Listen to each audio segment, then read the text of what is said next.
This is the Five Stars podcast. Let me talk to you. Hi.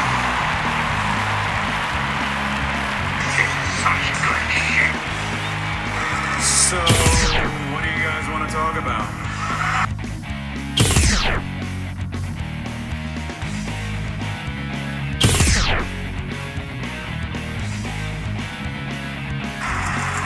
Tell me we're not telling lies.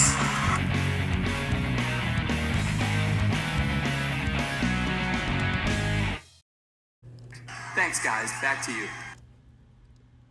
Happy Memorial Day out there, everyone. It's Monday, and it's another one of those rare occasions where I get to document in my journal that I actually have a legit day off. A 3-day weekend where I actually get to pace myself for a change. Boy, is that refreshing. I actually managed to finish one of the books that I started in like January or February of this year. It seemed like a true accomplishment. I remember it used to be easy for me to knock out like 3 or 4 books in a couple months. Especially when I was only working 4 days a week. Now I'm lucky to get through 4 chapters in a 2-month window. Full-time jobs. They really eat away at your free time, if you know what I mean. It's been a crappy weekend weather-wise. That was the only downside. I was hoping I'd be able to maybe take a walk or something, but that plan did not work out. But the good news is we're back for another Monday podcast. We're going to dive into Retro Raw in a little bit here. You all know who we are. We're the wrestling podcast no one knows but everyone needs. Here on YouTube and Rumble on Mondays and Fridays for classic wrestling coverage. As we're going through the archives week by week to reflect back on the good, bad, and bowling shoe ugly of wrestling history. Make sure you subscribe, comment, like the show. I always appreciate everybody that comes back to check out the show every week. I've probably stated this time and time again, but we are in a very interesting time period with the WWF in 1997.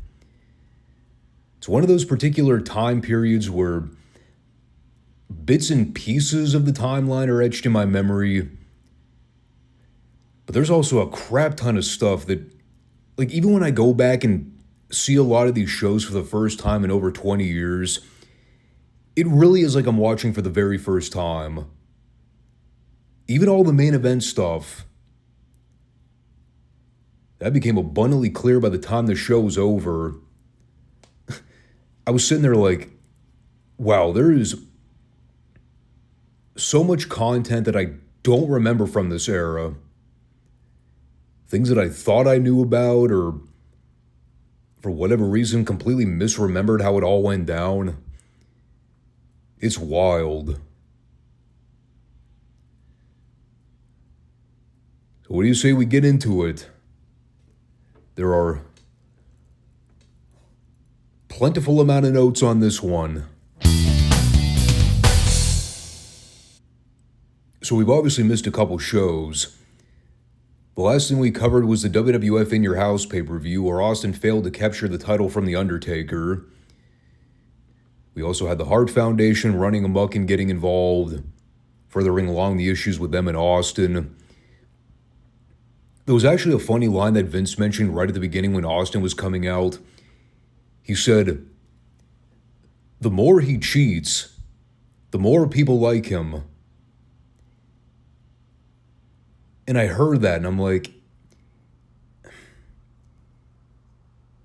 I mean, it's not even so much the idea of Austin cheating that gets him over with the crowd. It's a combination of A, them being smarter fans, and B, Austin being an outright badass who just shows up, doesn't give a fuck, and does everything to stick it to authority. funny how Vince is only now acknowledging Austin being a babyface, despite that he's been a babyface for like well over a year now, even though he never officially turned face in a traditional sense. But the fans have been cheering him pretty much non-stop for the last year. So he finally caught on. Quintessential Vince McMahon getting to the party about 10 months too late.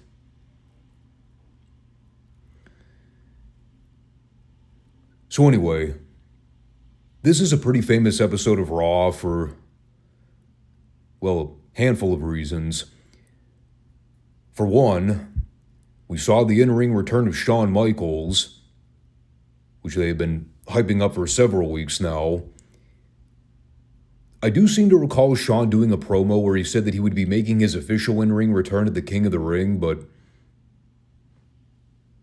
apparently he changed his mind. Which, by the way, speaking of the King of the Ring, that pay-per-view is in 1 week. We literally just reviewed the In Your House less than 2 weeks ago, and now we're immediately turning around for the 1997 King of the Ring. God, did that come up fast. This is also the show where he and Austin ended up winning the World Tag Titles, which we'll talk about when we recap the main event. They came out to start the show by doing a promo with JR, with the whole topic being centered around, can these two coexist as partners? It's the Vince Russo special of tag team partners that can't get along and hate each other. My favorite. Now, obviously, I didn't see any of the fallout of the pay-per-view, so I'm not remembering offhand how Austin and Shawn wound up becoming the number one contenders. It was never addressed or explained here. They were just apparently declared the number one contenders because why not? They said they don't like each other. Moreover, Austin doesn't like Shawn. But they're still going to team up later on and kick some ass. Which brought out the Road Warriors to confront them because they were scheduled to wrestle in the opener. And they got in Austin and Shawn's face and basically told them that if they win the titles from Owen and Davey later on, they call first dibs on a title shot. Fairly simple and effective. They practically over-telegraphed what the finish of the main event would be, but again, this is back when they started to try to implement these show-running themes throughout the course of the night, giving people something to hook onto at the beginning.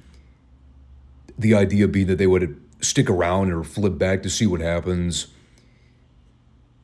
It still was highly ineffective in competing with what Nitro was doing around this time. But that is one format change that I actually kind of dug with Raw in the late 90s, when they would revisit a story throughout the night and try to give people a reason to want to see the payoff. Some story ideas were obviously more creative than others, but the effort was there. So we get the Legion of Doom versus Brian Pillman and Jim Neidhart. It is Pillman's first official match in the WWF since he re-signed with the company last year, on account of the auto accident he suffered when he completely shattered his ankle. And that was, unfortunately, the story of what we were dealing with here. With the minimal amount of work we actually saw from Pillman in the WWF before his untimely passing, we were also dealing with post-surgery Pillman here. And boy, it showed. I think I've talked about it before, but after that Hummer incident, Pillman was never the same physically. He obviously was never going to be able to do a lot of the more athletic stuff he could pull off before. But because of the fact that he had been going through so much with all the legal battles, the alcohol, the drugs, the mental issues he was dealing with, to me, he was never the same after he left WCW. My personal opinion, but having reflected back on his career, it was pretty much a downhill slide after that point. And the sad part, too, is, despite Pillman's limited physical ability at this stage, he was still leaps and bounds better than the frickin' Anvil in this match. Good Christ. I counted. From the moment they rang the bell to start this match, Neidhart got blown up after 2 spots. He took a shoot off from Animal and got decked with a clothesline. I think he took a standing lariat after the fact. From that point onward, Neidhart was absolutely gassed. He legitimately could not take a bump to save his life. The longer the match went, the quicker it fell apart. They fucked up the heat spot where Animal was supposed to clothesline Pillman out to the floor, but instead they both collided and Animal basically took his own bump over the top rope. At that point, I simply wrote down, this match is off the rails. LOD tried to set up Pillman for the Doomsday, but then the Hart Foundation hit the ring for the DQ, which eventually led to the Pier 6 brawl with Shawn, Austin, and the LOD running off the heels. And of course, because we have to keep cramming in more shit to appease Russo's ADHD booking mentality, while the babyfaces were making the save here, we still had Austin and Michaels get into a fight, because Michaels accidentally drop-kicked Austin on the floor, which was met with the fans chanting for the Legion of Doom and not giving a single shit about the heat between the two guys competing for the tag belts later on. Who could have seen that coming? That was followed with a Super Soaker commercial. They actually had a couple of these throughout the night. And these were pretty famous commercials back in the day, mainly because Sunny was the draw. Like, the whole deal was her going around and spraying down people with the Super Soaker gun. Then she would look at the camera and deliver the line, "Wetter is better."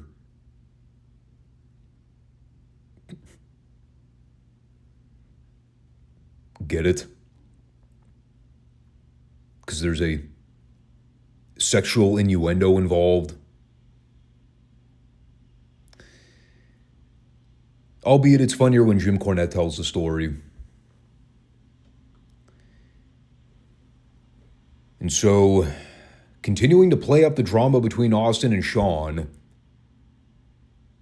imagine how they go from being relatively on the same page to now bitter rivals in the span of about 10 minutes.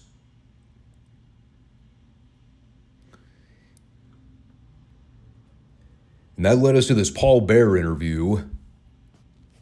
And this was also critical in the sense of, I believe it's our first look at Paul Bearer post-Fireball angle. Remember after The Undertaker set off the gimmick Fireball and lit Paul's face on fire?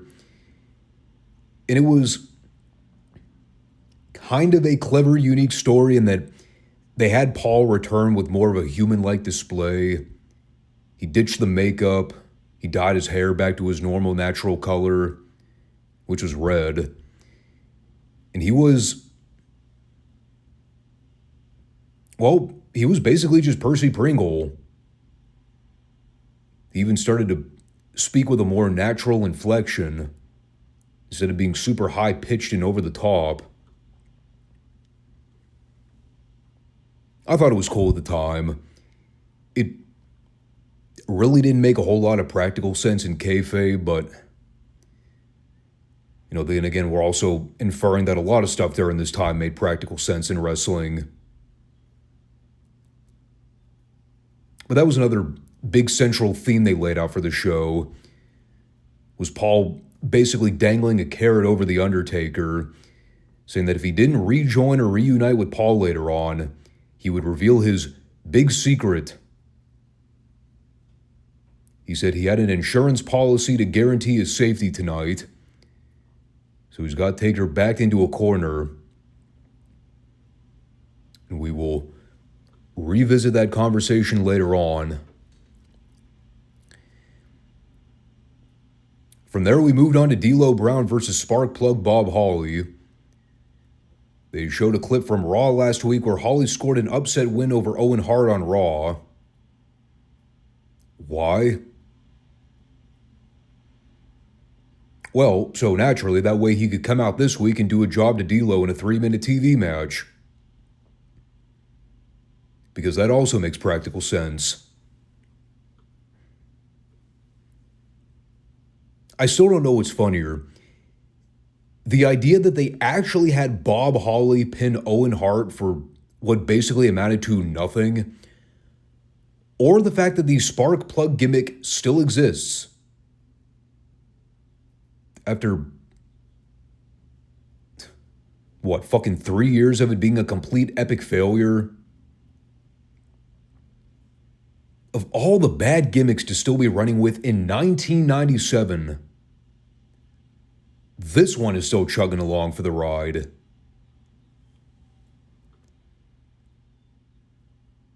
So yeah, D'Lo killed him with a sit-out powerbomb. Ron Simmons spent the whole time on commentary plugging his upcoming world title match with The Undertaker. Don't even bother asking me how in the world that became a thing. Farouk versus The Undertaker for the WWF title at the King of the Ring. Why not? They put about as much thought into that one as they did getting their fucking audio equipment sorted out for this Undertaker interview. Shocker. They cut to the shot before they had the microphone gauge turned up. So Taker's cutting this promo and we see his mouth moving, but we can't understand a goddamn word he's saying. And then, even better, right as they were about to cut away, they fixed the mic while Taker was mid-promo. So they just tried to start over, basically. And by that point, Taker was so fed up, he just said, I've got a lot on my mind right now, and that's it. And then he walked off set, clearly pissed off and frustrated.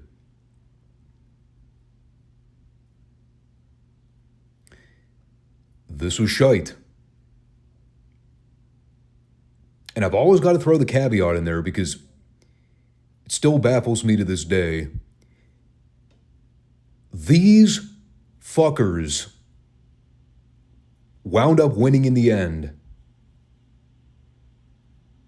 Couldn't get a competent tech crew together to save their lives in 1997. But they still managed to beat out WCW in the end.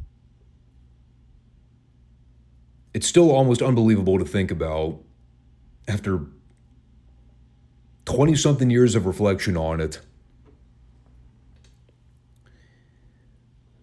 So then we had a King of the Ring qualifier with Goldust versus Jerry Lawler. There was a pre-match promo from Lawler wherein he referred to Goldust as, and I quote, not making this up, he actually said this on live national cable television, a flaming fag.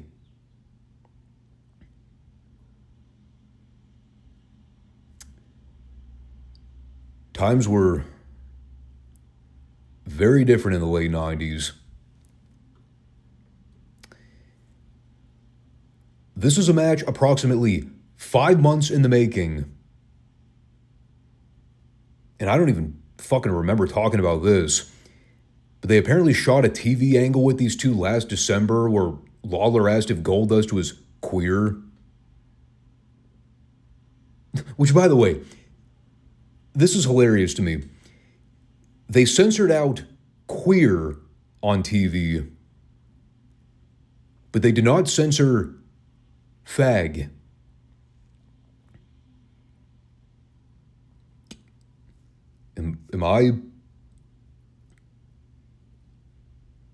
Am I missing something here? Are these not both derogatory slurs? Seems kind of odd to me that they would try to blur out one word, but not the other. Maybe they forgot. Again, I don't ever recall talking about that Raw segment. But now after, again, 5 months of them delaying this payoff, we finally get to see Goldust get his revenge on the King for being called a queer on live broadcast television. In a King of the Ring qualifier, no less. And so, well, they have a match. And there were a couple problems here. The big one was that they were in Evansville, Indiana for this week's show. And Lawler's obviously had his fair share of matches in the Evansville area. So, to the surprise of nobody, the fans were super pro-Lawler here, despite his multiple attempts at getting heat on himself. The crowd still would not boo him. The other problem was that the match was really not good. There was a spot here. I have no idea what the hell happened. Goldust hits a pile driver on the King, and Hebner goes down to count the fall. He counts 1. He counts 2. Lawler does not kick out. And so Earl Hebner proceeds to stop counting. They tried to infer that Lawler had his foot under the bottom rope, which is why he broke the count. That was not true in the slightest. Didn't we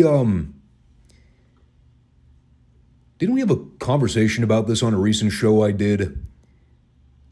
About how referees should always be trained to treat every match they're in as a shoot?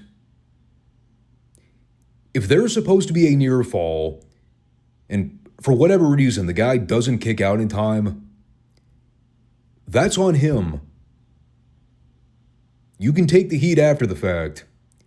As a referee, your job is to ensure that people viewing a wrestling match see it as a legit contest every time.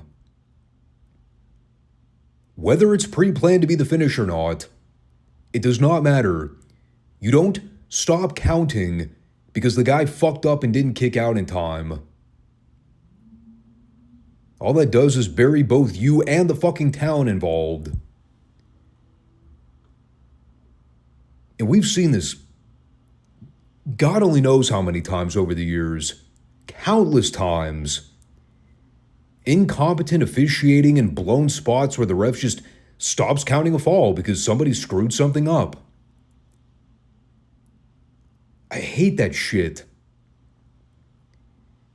And the fact that it was Earl Hebner here, that makes it even more egregious.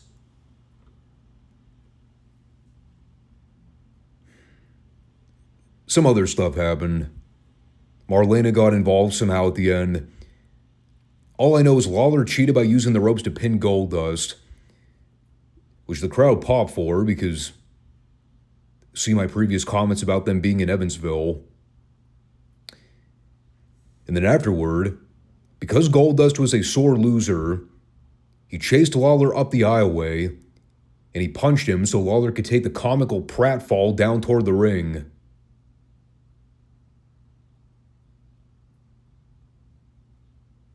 You'll be shocked to hear this did not get Goldust any more over with the fans. And in fact, they cheered Lawler even louder because of the fact that he took the silly bump. So this all backfired. Complete backward psychology of the babyface heel dynamic. Oh, by the way, remember when they showed that little series of clips going back and talking about Dustin Runnels' career? You know, trying to give some more insight on who he was as a talent. With the idea being, let's try and get him over, establish him, give people a reason to cheer for him. Yeah, it turned out that was completely pointless. We had more Austin and Michael shouting in the locker room over shit. And then we had Rocky Maivia versus Flash Funk. They wrestled for about 30 seconds before the headbangers made their way through the crowd carrying blow-up WWF chairs and cotton candy. They did god-awful cringe commentary for several minutes until Flash went to give Rock a crossbody on the floor. At which point, they got up, they went over to attack both Rock and Flash Funk, collectively. The referee saw all of this happen in real time, and so rather him call for the bell and determine it a disqualification for what turned out to be blatant fucking interference. Instead, the match continued so Rock could hit Flash with a crossbody dive and pin him.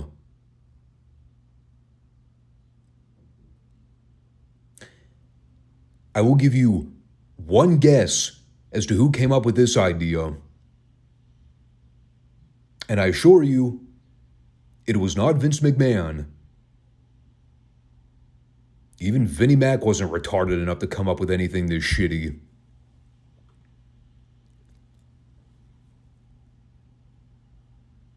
Speaking of shitty and appallingly dumb ideas, we had a partial in-depth look at Mick Foley, which, had this part actually been a legit in-depth look at his career instead of whatever in the hell this is supposed to be, it might have actually been a relatively okay segment. Instead, part one of our in-depth look at Foley consisted of him telling a story about getting hit in the balls when he played goalie for his high school lacrosse team, and how after he had been taken to the hospital to have his testicles looked at, he came back to school the next day, and the girls were now observing his now swollen up testy.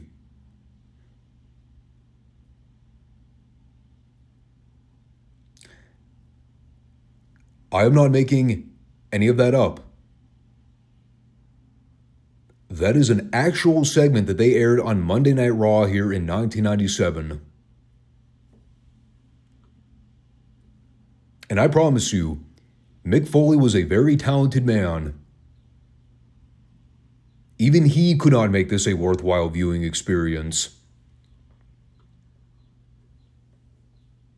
But here's the funny part. They use that as a clinch to somehow tie it in with part two, where they were going to talk about him going to see Jimmy Snuka versus Don Morocco and MSG and deciding that it was that match where Foley determined that he wanted to be a pro wrestler. I fail to see how either of these two stories are interconnected in any way, shape, or form.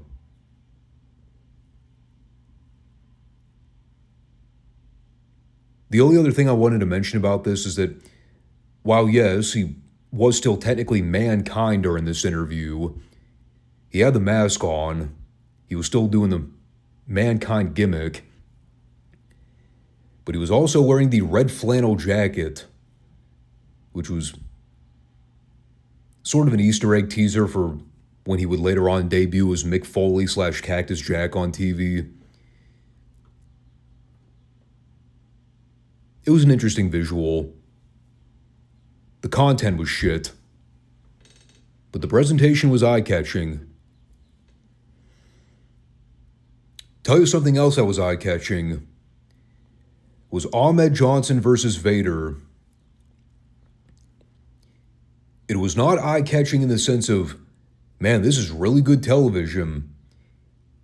It was eye-catching in the sense of, this is so bad and so ungodly, hysterically off the rails. I cannot take my eyes off of it. I should have figured when Ahmed came out not wearing 50 extra pounds of arm padding, I should have been like, yeah, this is going to be epically terrible. I was still giving him the benefit of the doubt. We had two different schools of thought going on here. We had Vader attempting to work a big man MMA style, and Ahmed was... well, I still don't know what the hell he was trying to do here. He was trying to wrestle. That was his problem. Among my favorite spots in this match, one of the first things that Vader did involved him charging at Ahmed to quote-unquote tackle him. It looked more on par with what you see when a dad is play wrestling with his 9-year-old kid, and like he obviously can't come at him full force, also as he fucking demolished the poor bastard.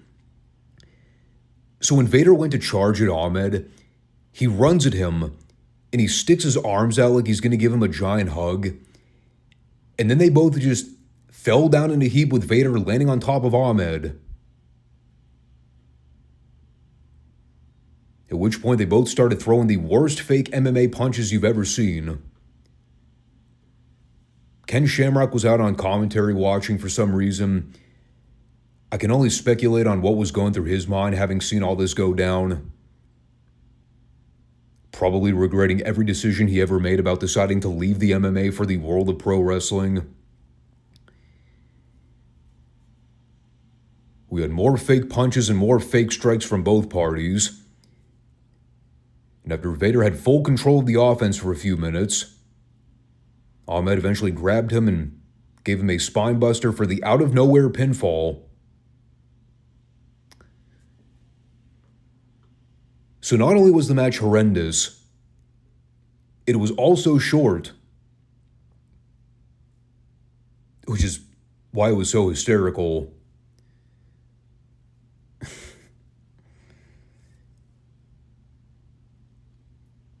You know, in a sense, part of me wants to feel bad for Vader.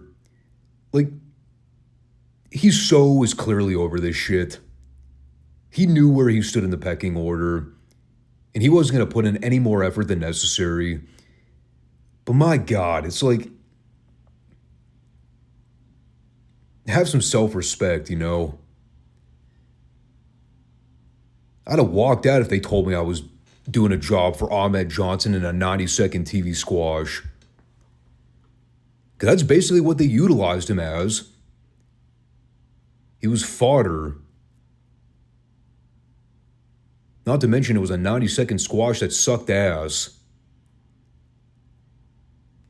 Every time I see them book these MMA-style matches, I get more and more queasy, knowing how fast we're approaching the whole Brawl for All debacle. So at this point, we've now entered well into hour 2. I've become increasingly ill with each passing segment on this show, knowing how god-awful Raw's been up to this point.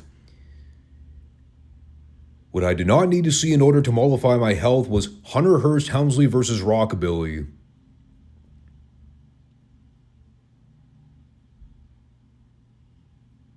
What was that Raw we recapped several weeks back? The one where they dual casted from South Africa, where it was just like one awful segment after another. All the matches were terrible. Had it not been for the last 15 to 20 minutes of the show, this one would have easily been in the running for the worst Raw of 1997. Here's everything I bothered to note about this match. Hideously boring, crowd did not care, trying to body slam the honky-tonk man on the floor. Hunter won with a pedigree.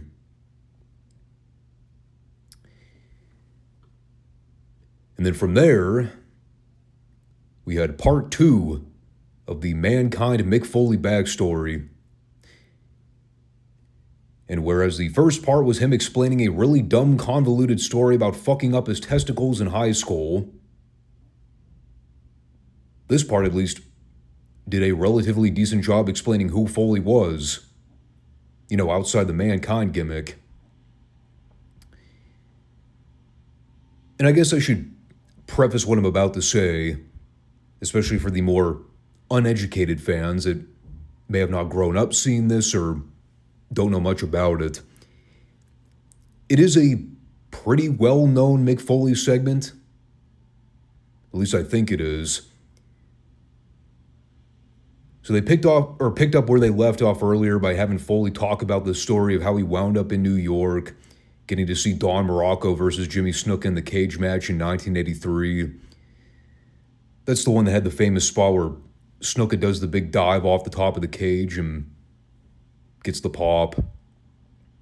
It's a moment they've captured in numerous highlight reels over the years. And so Foley explained how it was that moment where he decided that he wanted to be a professional wrestler. And so they played a bunch of clips of him doing the backyard wrestling with his friends. Again, it's stuff that's been replayed over and over again throughout the years. There's a really famous clip where you see Foley doing the big dive off the roof of his friend's house to the crash pad or whatever it was. But the story all centered around Foley adopting the Dude Love persona, which he utilized as, I was going to say his indie name, but it's not entirely accurate. It was the gimmick he used doing outlaw backyard wrestling. For him, he always wanted to be like Shawn Michaels, the good-looking kid who got the girls and received the admiration from all the loving fans. But as his career progressed, he came to learn that he was never cut out to be that kind of performer. He excelled in the world of barbed wire and blood and gore. He actually talked about how his run as Cactus Jack was never supposed to succeed, but it took off because he started to get over with the fans in WCW and ECW. And obviously they showed clips of him doing the barbed wire matches and the stuff that I personally was never into. The death matches per se. But whether I like it or not, it was what got Foley a lot of notoriety from fans. Not just here in the States, but internationally as well. And so he eventually brought it back full circle and explained how it was through destroying his body and scarring himself up to where he realized that he's finally home. He can now call himself a proud son of Mrs. Foley. Her baby boy is finally home. Another memorable quote. Again, only Mick is the kind of guy that could pull something like this off. He couldn't pull off part 1. That part still sucked ass, but this was at least a good recovery because they actually went into his backstory. I've been fairly vocal about my take on a lot of the hardcore extreme wrestling. I understand that Foley excelled in that environment and gained his reputation for all the crazy off-the-wall shit he was doing back in the day. I'm not really here to debate whether or not it was good or bad. Obviously, this particular video helped in giving them the inspiration to kickstart the Dude Love gimmick later on this year. It was also the foundation to spearhead the whole Three Faces of Foley angle that they shot later on when he was right in the middle of his feud with Hunter. There's a really famous Raw segment later on where they shot the VTR of Mankind and Dude Love appearing in the same shot, deciding which version of Foley would face Hunter, and of course the big swerve was that they went with Cactus Jack instead. It was a pretty cool idea, and we'll obviously talk about that when we get to the fall of this year. Like, don't get me wrong, a lot of this was very clever. I don't begrudge them for trying to think outside the box and doing something innovative with a guy's booking direction. We hadn't really seen anything like that done before in wrestling, and I think Foley was the perfect guinea pig for it. I think for me, it was the simple issue of them shooting this on what was already a god-awful, horrendous edition of Raw to begin with. Like, by the time we got to this point, I already mentally checked out. But even so, it's hard for me, admittedly, to watch a lot of the old Mick Foley footage, especially knowing where things would eventually go with him, and I don't know. The general concern that I've always had for Foley's well-being and health, and to a lesser degree, his inspiration of sorts for a lot of the newer breed of talent we've seen come up in the last 15 to 20 years. Like all the guys that grew up watching Foley and tried to copy his ring style as a form of cop-out because they were too untalented to actually learn how to be legit pro wrestlers. So they all just adopted this outlaw backyard indie mentality where they go out there and bump through furniture and take stupid bumps on purpose. Basically just becoming glorified crash test dummies without actually developing any kind of ring skill. Literally all for clout. That's always been my big issue with Foley over the years. Because I was such a huge fan of him growing up, but seeing a lot of this footage just makes me realize how his particular ring style developed so many bad habits that we see really negatively affecting today's product. I guess it's a conversation that needs a further deep dive. I'll probably rant about it a lot more once we start seeing Foley go off the top of the cell and taking all those gratuitous chair shots to the back of the head. Again, things that were just very unnecessary and sparked a lot of bad habits for the future direction of wrestling.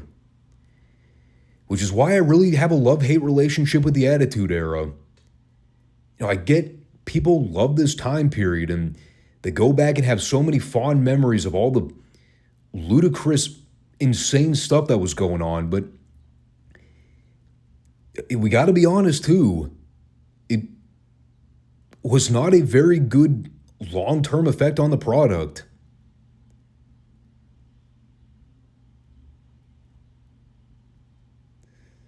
But anyway, we're nearing the end of this thing, so I don't want to get completely derailed now.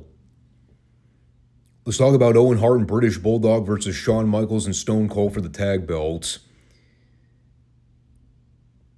So just to reflect, within the span of 2 hours, we've gone from Shawn and Austin being mostly on the same page, even though they don't like each other, to beating the shit out of one another in multiple segments throughout the night, to now they're just back on the same page again.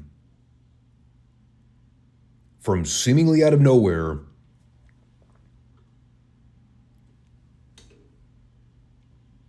I think looking back, you know what would have made the whole story less wacky? If they were going to have Shawn and Austin get into a fight or an altercation, why not just save it for a mid-match angle? At least there would be more drama with that. As opposed to them arbitrarily flipping back and forth between enemies and somewhat cohesive partners. Because it literally made no sense. They were fighting backstage, and then about 20 minutes later, they came out, and they were just getting along. I know none of it really matters. To be honest, it's not even the focal story of this match. No, the story of this match was everything surrounding Shawn's return from that alleged career-threatening knee injury earlier this year. Yeah, you all remember, right? The one that forced him into relinquishing the WWF title before WrestleMania. Conveniently when he was slated to lose the belt to Brett. Yeah. So he made his in-ring return here. And he was working pretty much like a guy that was never injured to begin with and had zero post-surgery symptoms. It's almost as if he was faking it the whole time. Or at the very least, over-exaggerating how bad the leg injury was to begin with. I will try to give him a slight benefit of the doubt. Even though I still think he's completely full of shit. Like, Vince even at one point noted that Shawn was wrestling like nothing was ever wrong with his leg in the first place. He actually said that out loud.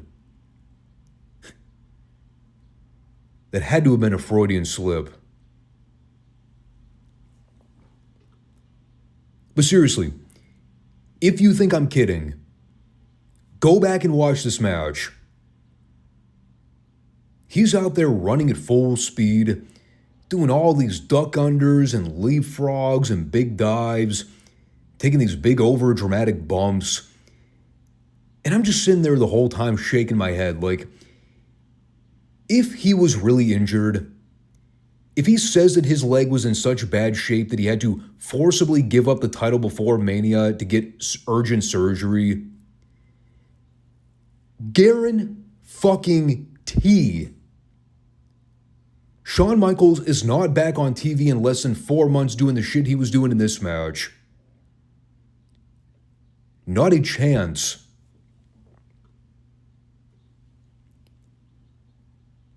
Don't get me wrong either. This was a very, very solid TV match. But when you try to sell me on the idea that Shawn was as beat up as he was earlier this year, that his leg was so badly fucked up that he couldn't work the Mania main event with Bret Hart, drop the title, and then go get his surgery. And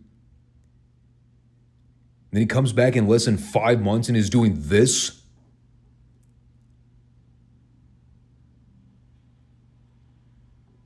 I'm not buying it. Not for a sec. Some of y'all can drink that Kool-Aid if you want. But I'm calling BS when I see it. So again, good match. Crowd was super into everything here. In addition to Shawn working like a spring chicken, they also worked the story throughout where, as he was getting worked over, Austin would keep trying to come in and break up the heel's attempts at cheating. But Hebner was all over him like flies to shit. So the longer it went, the more fed up and pissed off Austin got, which is great. Then eventually, after Austin got the hot tag and started running wild, there was a breakdown where Hebner was fighting to try to get Austin to cooperate. Then from behind, Shawn clocked Davey with a super kick, which allowed for Austin to immediately jump on top and get the pin. And the narrative there, obviously, is that Austin never saw Shawn actually give Bulldog the super kick, so he's trying to take credit for being the one to actually get the pin. And that led to the afterbirth where the Hart Foundation immediately hit the ring to stomp the shit out of Shawn. While Austin chases after Brett up the aisleway and leaves him for dead. Another great example of Bret Hart seeing Austin coming barreling toward him, yet he does nothing to try to cover up or protect himself. Austin just tackles him to the ground and starts unloading on him until the rest of the heels run up and make the save. Of course, the lasting image we see is Brett selling his knee, and they cut to Shawn in the ring, who's laid out in dead man's position. I didn't quite catch it on camera because it all happened so fast, but I believe Austin left with both sets of the tag belts. And see, here's the part we're not even supposed to know about. But like, as soon as this match was over, the thought immediately occurred to me. People ask, okay, so what's the fallout to all this? Did they just swap the belts back to Owen and Davey in a week because they clearly hot-shotted this title decision as a cheap ratings grab? I don't know what the original plan was, if they even had a plan. But I can tell you what did happen in the fallout to all this. We're coming up pretty soon. I think within the next week or two, actually. There's the infamous locker room altercation between Brett and Shawn, and I think it was Hartford. It was the fight where Brett pulled out a huge chunk of Shawn's hair and beat him up pretty badly, to the point where Shawn actually walked out and left for a few weeks. So to write him off television, because he was a giant pussy, they had to completely rearrange the tag title scene. So rather than just strip Austin and Shawn of the belts, that's when they do the whole multi-layered story with Dude Love showing up on Raw, and they end up doing the other oddball pairing of Austin and Foley as the champions for a bit, which is a completely separate diatribe that I'll save for later on. But yeah, that was the follow-up to Austin and Shawn winning the tag belts on Raw. They were champions for about 2 weeks, and then Shawn got the shit kicked out of him backstage. Then he walked out.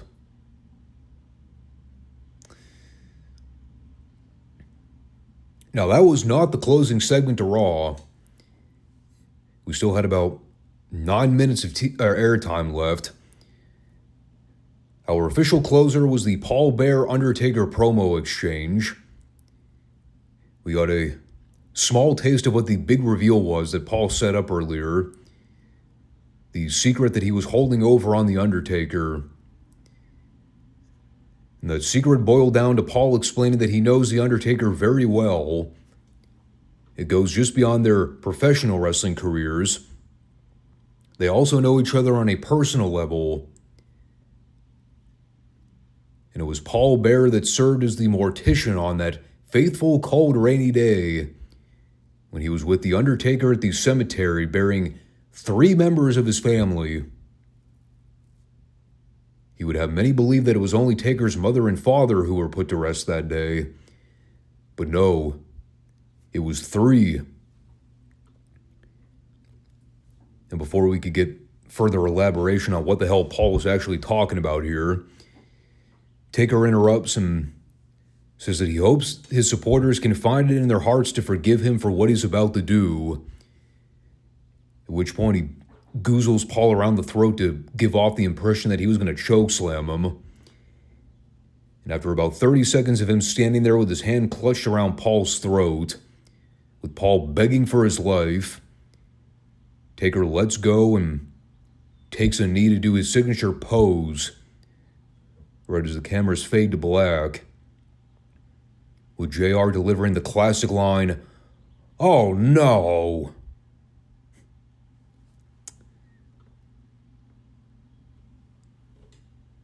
And that was their cliffhanger. We now know that The Undertaker apparently has 3 family members who were tragically killed in some horrible, obscene event. And the bigger hook is that it's not just The Undertaker's mother and father who were killed. There's another family member too. One who's about to pay huge dividends for this company later on this year. Now, I guess in order to process this storyline, one has to suspend disbelief long enough to buy that Paul Bearer was The Undertaker's actual gravedigger when he had to bury his parents. That also essentially implies that The Undertaker has had this multifaceted, overly complex backstory that they've only now decided to unveil on TV after basically 7 years of him being around. It's a very hokey storyline. I remember virtually every detail of it. And it only gets wackier from here, let me assure you. But as I talked about earlier, with them trying to get creative and imaginative with all their feuds during this time, in this case, we can't even put Russo at the helm for being the genius mind to come up with any of this stuff. I'm pretty sure this is a full-fledged Vince McMahon, Bruce Pritchard idea. More so Bruce than anything. And whatever you want to say about it, it is a pretty cool payoff when we get to the pay-per-view later on this year. And by later, I mean October. Like, that's how far in advance they had set up this whole timeline.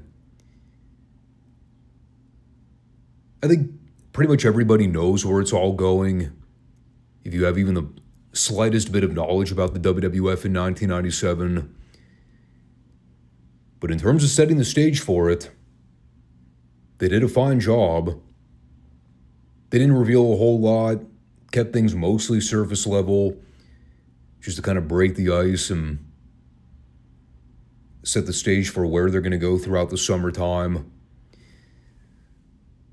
All in all, when I look back, again, the last 20 minutes of Raw were anywhere from fine to good. And the rest of everything else was a giant steaming hot turd in a punch bowl. I'm not being facetious when I say there was a lot of wretched stuff on this program. This one had a couple more redeeming qualities when I compared to that simulcast Raw they did when they were on the South Africa tour. At least in that instance, though, it was mostly just a problem of them doing a bunch of boring house show matches for 2 hours.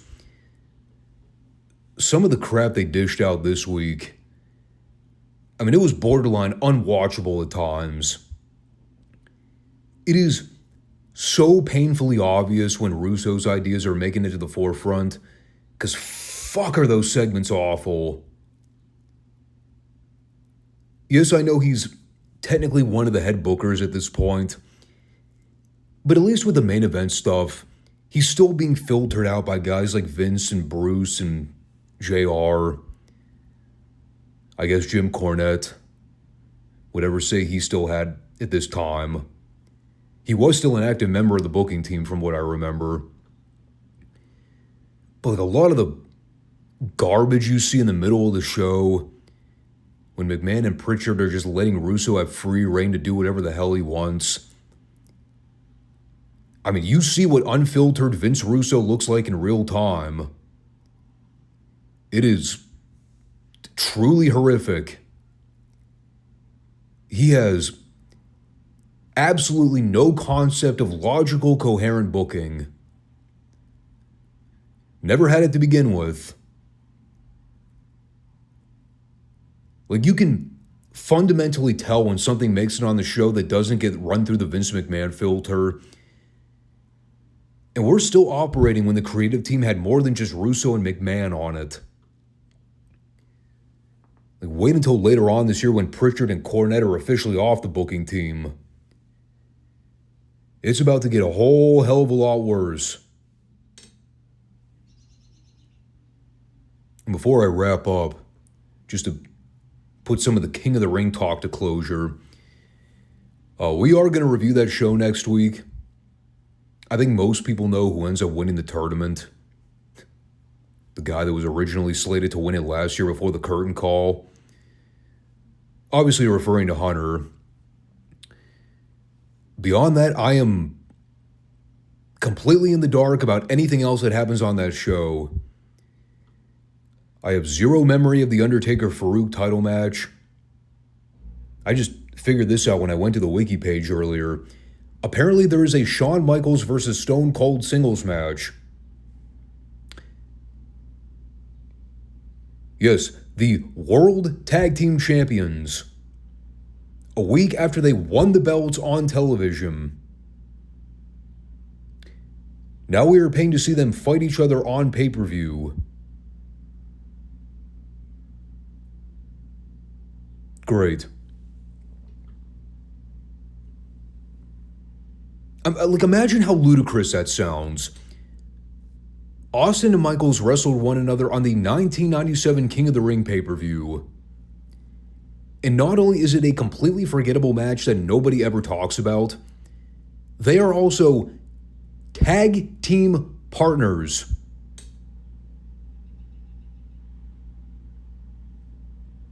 Can you imagine how idiotic it would have been, say, in like 1988, for literally no reason, right before the Sting Flair match at the Clash, 1 week before their designated title match, they also just had him beat Tully and Arn for the World Tag Belts on TV. People would have farted all over that idea. First of all, it would have made no sense anyway, because Flair was already a member of the Horsemen at the time. But just on a fundamental, practical level, the idea that the tag team champions, also being bitter rivals who can't stand each other and want to rip each other limb from limb,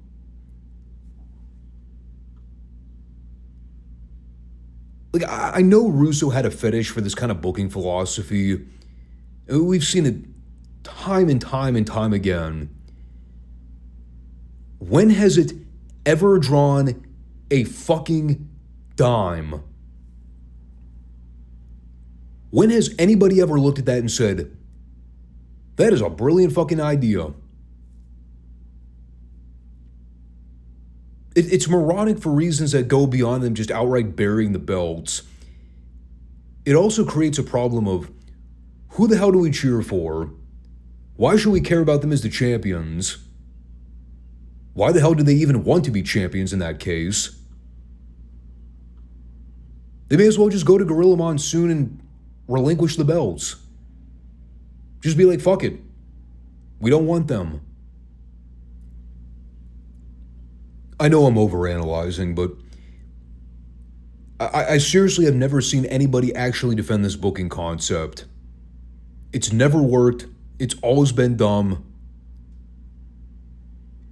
Yet how many times did we see it throughout the mid to late 90s? Tag team partners who can't stand each other and want nothing to do with one another, yet they still end up either fluking their way into winning the tag belts, or even worse, continue to team up together.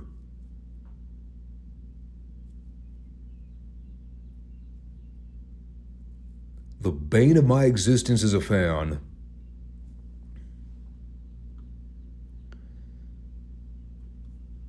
Anyway, what do you say we put this long-winded rant to closure? I've been doing a lot of rants recently. I think I may need to cut back a little bit here. Calm down. I don't know. If it boosts the viewership on the channel, maybe it's worth it. I might have a heart attack during the middle of the podcast, but damn it all, if I break 300 viewers for once, it'll all be worth it. Anyway, thanks everybody for checking out the show. We will be back this coming Friday for our designated Superstation and Mid-South reviews. That's all I got for now. Thanks all and take care. Peace.